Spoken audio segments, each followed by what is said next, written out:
আসসালামু আলাইকুম বন্ধুরা, কেমন আছেন? আশা করি যে যেখানে আছেন সবাই অনেক ভালো আছেন। আলহামদুলিল্লাহ আমিও ভালো আছি। আজকে নতুন একটা রেসিপি নিয়ে চলে এসেছি, আশা করি ভালো লাগবে।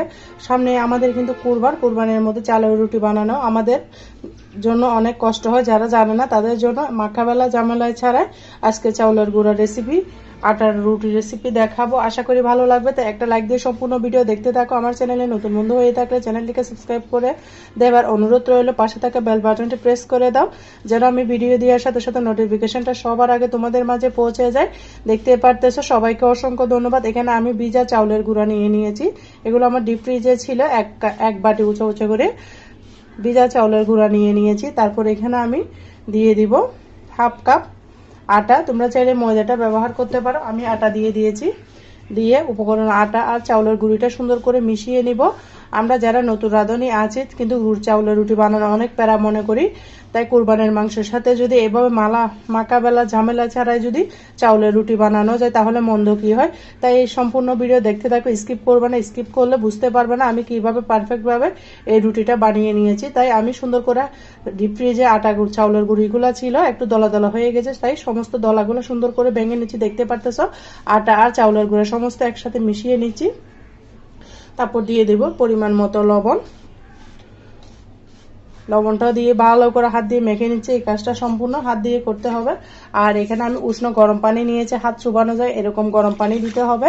দিয়ে সুন্দর করে অল্প অল্প পানি দিয়ে ডোটাকে ভালো করে মতে নিতে হবে। এটা কিন্তু একসাথে পানি দিলে ডোটা পারফেক্ট হবে না, সুন্দর হবে না। তাই অল্প অল্প পানি দিয়ে হাত দিয়ে, অবশ্যই কাছ থেকে হাত দিয়ে করে নিতে হবে। এখানে কোনো চামচ ব্যবহার করা যাবে না, সম্পূর্ণ হাতের সাহায্যে কিন্তু এই দুটাকে ভালো মতো ফেটিয়ে নিতে হবে। দেখতে পারতেছ চাউলের রুটি কিন্তু মাংসের সাথে খেতে ভীষণ মজা লাগে। তবে আমার কাছে বিশেষ করে গরম গরুর দুধের চায়ের সাথে একদম ঘন লিকারের চা হলে চাউলের রুটিটা বেশি খেতে ভালো লাগে। তোমাদের কি দিয়ে খেতে ভালো লাগে চাউলের রুটি অবশ্যই ছোট্ট একটা কমেন্টসে বলবা। এইভাবে সুন্দর করে মতে নিচ্ছি। অবশ্য হালকা কুসুম গরম পানি লাগবে, এখানে কিন্তু ঠান্ডা পানি দেওয়া যাবে না। দিয়ে সুন্দর করে যত ভালো মতবে তত তোমাদের রুটিটা ভালো সুন্দর হবে। এইভাবে ভালো করে মতে নিব। আর কে কোথা থেকে আমার ভিডিও তো দেখতেছো অবশ্যই ছোট্ট একটা কমেন্টসে বলো।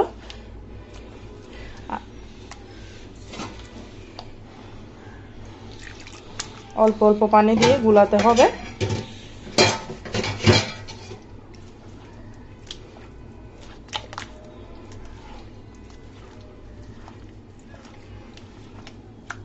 এই কাজটা সম্পূর্ণ হাতের সাহায্যে করতে হবে। যদি শুকনা চাউলের গুঁড়ি হয় তাহলে 30 মিনিট রেখে দিতে হবে ডোটা মেখে। এটা যেহেতু আমার ভিজে চাউলের রুটি, কেন রাখার কোনো ঝামেলা নাই, সাথে সাথেই কিন্তু বানানো যাবে। সেই জন্য ভালো মতো এইভাবে ফেটিয়ে নিতে হবে, কারণ আমি কোনো রেস্টে রাখবো না, সাথে সাথে বানিয়ে নেব। তাই ভালো মতো যত সম্ভব ভালো করে ফেটিয়ে নিতে হবে। আর প্লিজ বন্ধুরা, ভিডিও দেখতে দেখতে যারা এখনো পর্যন্ত একটা লাইক দিতে ভুলে গিয়েছো, প্লিজ বন্ধুরা একটা লাইক দিয়ে দাও, ভিডিওটা কন্টিনিউ করো। আর প্লিজ বন্ধুরা, আমার চ্যানেলে যদি নতুন বন্ধু হয়ে থাকো আমার চ্যানেলটাকে সাবস্ক্রাইব করে দেওয়ার অনুরোধ রইল। পাশে থাকা বেল বাটনে প্রেস করে দাও, যেন আমি ভিডিও দেওয়ার সাথে সাথে নোটিফিকেশনটা সবার আগে তোমাদের মাঝে পৌঁছে যায়। দেখতে পারতেছো ডোটা কত সফট হয়েছে, যত ভালো মধ্যে তত সফট হবে আটাটা, কোনো লাম্পস রাখা যাবে না। মতো তোমরা হয়তো দেখে বুঝতে পারতেছ কেমন ছিল, কালারটা কেমন পরিবর্তন হয়ে গেছে। আমি আরও মতে নেব 5 মিনিট মতো। দেখো বন্ধুরা, 5 মিনিট পরে আমি ফিরে এলাম। আমি এরকম করে 5টা মিনিট মতেছি ভালো মতো। যত ভালো ফেটাবো তত সুন্দর হবে। আরও পানি দিচ্ছি, যতটুকু পাতলা করবো সেরকম পানি দিতে হবে।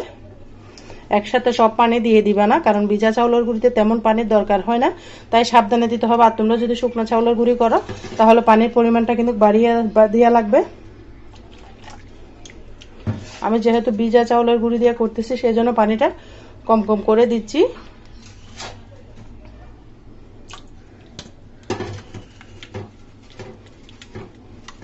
নাড়াচাড়া করে নিচ্ছি।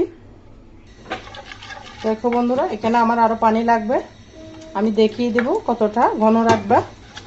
তাই সম্পূর্ণ ভিডিও দেখতে থাকো, আশা করি তোমাদের অনেক উপকার আসবে সামনে কুরবানে।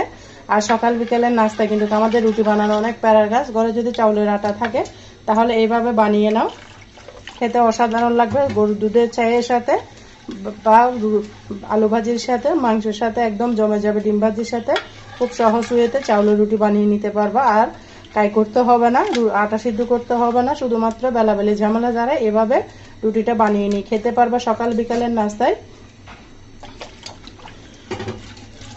এই পর্যায়ে আমার আর পানি লাগবে না। চামচের ঘনত্বটা তুমি দেখো কেমন হয়েছে তোমরা। আশা করি তোমরা অনেক কিছু শিখতে পারতেছো, ভালো লাগতেছে। আশা করি ভালো লাগলে ভিডিওটা ফ্রেন্ডসের মাঝে, ফ্যামিলির মাঝে শেয়ার করে দিয়ে দিতে পারো বন্ধুরা। আমার ব্যাটারটা রেডি হয়ে গেছে, আমি এটা রেস্টে রাখবো না, যেহেতু আমি ভিজে চাউলের গুঁড়ি দিয়ে বানিয়েছি, এর সাথে সাথে বানিয়ে নিতে পারবো। আর যদি শুকনা চাউলের গুঁড়ি দিয়ে করো সাথে সাথে বানালে রুটিটা ফেটে যাবে, তাই অবশ্যই 30 মিনিট মতো রেস্টে রেখে দিবা। যদি শুকনা চাউলের গুঁড়ি দিয়ে বানাও তাহলে ভিজে চাউলের গুঁড়ি দিয়ে সাথে সাথে বানিয়ে নিতে পারবে, কোনো সমস্যা নাই। এরপর যে আমি কিচেনে চলে যাচ্ছি, দেখতে পারতেছো কতটা লেয়ার বসেছে। এখানে আমি একটা ননস্টিক প্যান বসিয়ে দিয়েছি, তবে এই রুটির জন্য ননস্টিক প্যান হলে বেশি ভালো হয়। ননস্টিক প্যানটাকে ভালো করে মুছে নিচ্ছি, যেহেতু সাদা চাউলের রুটিটা সাদা হলে ভালো লাগে খেতে। দিয়ে দিচ্ছি 1 চামচ। আমার প্যানটা যেহেতু ছোটো সেজন্য আমি কমিয়ে দিলাম। শুধুমাত্র লবণ গরম পানি দিয়ে এরকম সুন্দর চাউলের রুটি হয়ে যাবে, বুঝতেই পারবে না। আমি একটু ঢাকি দিলাম উপরে যেন সিদ্ধ হয়ে যায় চাউলের আটার রুটি, সেজন্য অবশ্যই ঢাকি দেওয়ার চেষ্টা করবা।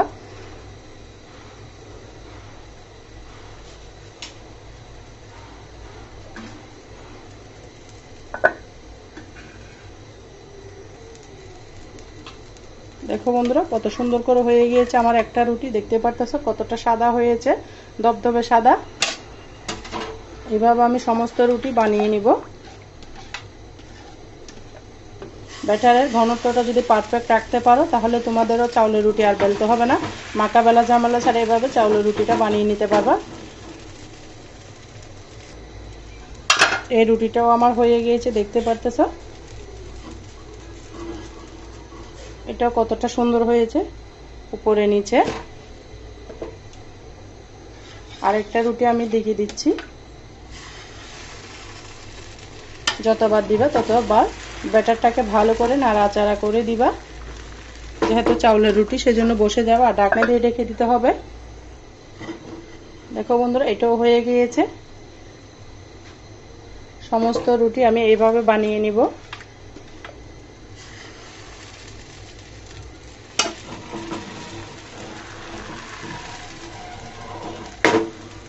আবারও ঢাকা দিয়ে রাখি দিব। এটাও আমি উঠিয়ে নিব। মাত্র 30 সেকেন্ড মতো সময় লাগে, এত সহজ হয়ে যায়। রুটি একটা সেকতে কিন্তু অনেকক্ষণ টাইম লাগে, ছেঁকারও কোনো ঝামেলা নাই। 30 সেকেন্ডের মধ্যে কিন্তু একটা রুটি সুন্দর মতো হয়ে যাচ্ছে। আবারও দিয়ে দিলাম, যতবার দিচ্ছি ততবারই নাড়াচাড়া করে দিচ্ছি। খুব সহজ ওয়েতে দেখিয়েছি, আর বেলাবেলি করতে হবে না। দেখতে থাকো। এটাকে উঠিয়ে নিচ্ছি, দেখতে পারতেছো কোনো রকম তেল ছাড়া সুন্দর মতো উঠে যাচ্ছে। একটু শুধু সাইড থেকে হালকা করে দিলে রুটিটা সুন্দর করে উঠে যাবে। দেখো বন্ধুরা রুটিটা সুন্দর মতো উঠে গিয়েছে। খুব সহজভাবে দেখাচ্ছি, আশা করি তোমাদের অনেক ভালো লাগতেছে। আর তোমরা যারা এখনো পর্যন্ত একটা লাইক দিতে ভুলে গিয়েছো, প্লিজ বন্ধুরা একটা লাইক দিয়ে দাও। লাইক দিয়ে আমার সাথে ভিডিওটা কন্টিনিউ করার অনুরোধ রইল। একটু কাছ থেকে এভাবে আলগা করে দিলে কি সুন্দর দেখতে পারতেছো, কোনো রকম তেল ছাড়া রুটিটা কি সুন্দর করে উঠিয়ে যাচ্ছে, কত সুন্দর হচ্ছে। আরেকটা রুটি আমি দিয়ে দিচ্ছি।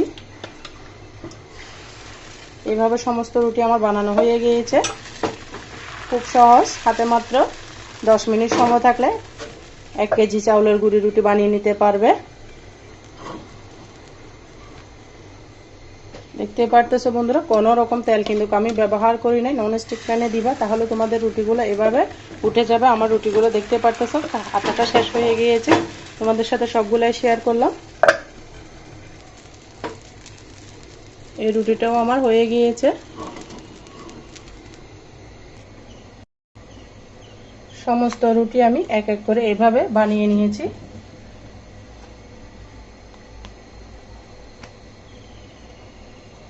দেখতে পারতেছো কতটা নরম, কতটা সুন্দর, কোনো রকম দাগ নাই, কিচ্ছু নাই, একদম সাদা ধবধবে, বেলার ঝামেলা ছাড়াই কিন্তু এভাবে রুটিগুলো আমি বানিয়ে নিয়েছি।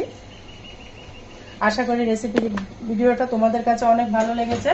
ভালো লাগলে বন্ধুরা তোমাদের ফ্রেন্ডসের মাঝে, পরিবারের মাঝে শেয়ার করে দিতে পারো। আর বন্ধুরা তোমরা যারা আমার সাথে এতক্ষণ পর্যন্ত ভিডিও জুড়ে আছো সবাইকে অসংখ্য ধন্যবাদ। দেখো তোমাদেরকে একটা রুটি শেয়ার করে দেখাচ্ছি, হাতের মুঠোর মধ্যে লেগে যাচ্ছে, এতটা সুন্দর এতটা সফট। রুটিগুলো তোমরা একবার হলো বানিয়ে নাও, দেখতে অসাধারণ লাগবে, খেতে দুর্দান্ত লাগবে। কেমন হয়েছে আমার রুটিগুলো অবশ্যই ছোট্ট একটা কমেন্টসে বলে যাও। আর যারা তোমরা আমার সাথে ভিডিও দেখতে দেখতে এতটুকু এসে গিয়েছো সবাইকে অসংখ্য ধন্যবাদ। সবার জন্য অনেক অনেক ভালোবাসা, মন থেকে দোয়া ও ভালোবাসা রইলো। আজকের মতো আমি এখানে বিদায় নিচ্ছি। আমার কথার মাঝে কোনো ভুল ত্রুটি হলে সবাই ক্ষমার দৃষ্টিতে দেখো। আল্লাহ হাফেজ। আসসালামু আলাইকুম রহমতুল্লাহি ওয়া বারাকাতুহু।